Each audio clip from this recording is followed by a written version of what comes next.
Assalamu alaikum, 1 p.m. This is Radio Pakistan. The news read by Muhammad Munib Hamid. First, the headlines. A meeting of Economic Coordination Committee of the Cabinet is in progress in Islamabad with Prime Minister in the chair. President has emphasized the need for availability of air ambulance service for all citizens to tackle any emergency situation during natural calamities. Independent Permanent Human Rights Commission of the OIC has strongly condemned grave human rights violations by Indian forces in occupied Kashmir. In Pakistan, Super Kabaddi League quarterfinals will be played in Lahore today. And now the news in detail.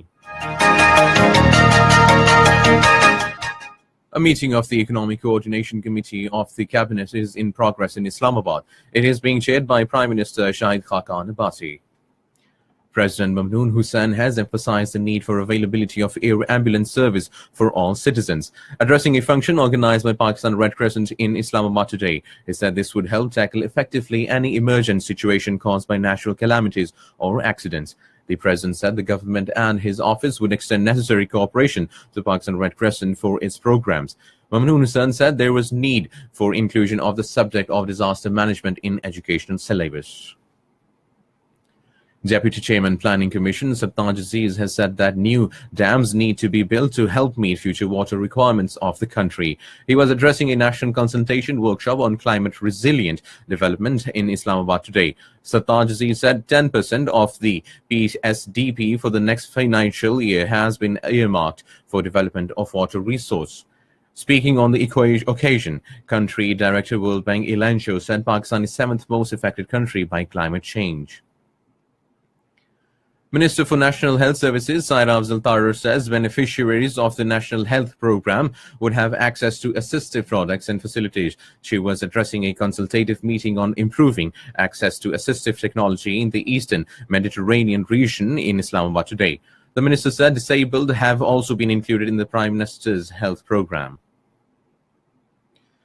Supreme Court has suspended Senate membership of Ishaq Dar. A four-member bench of the Supreme Court headed by Chief Justice Saqib Nisar heard the case against Ishaq Dar's Senate election. The court adjourned the next hearing of the case after Eid al-Fitr. The National Assembly today passed the Acid and Burn Crime Bill 2017.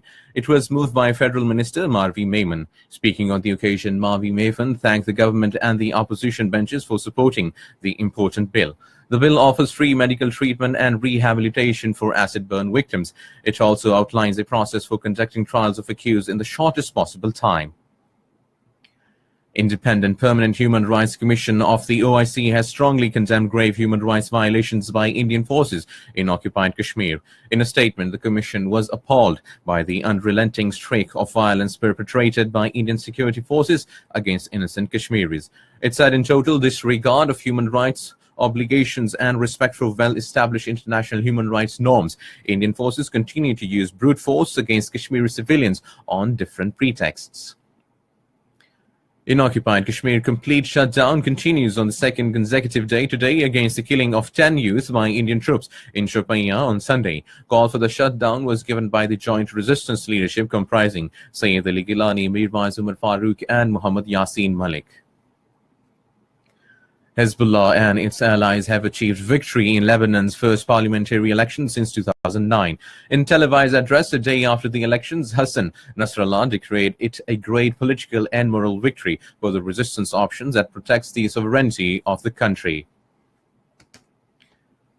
United States has urged Venezuela to suspend sham presidential elections, which will be held on 20th of this month. In an address to the Organization of American States in Washington, U.S. President Mike Pence slammed the upcoming presidential vote boycotted by the opposition and branded illegitimate by much of the international community.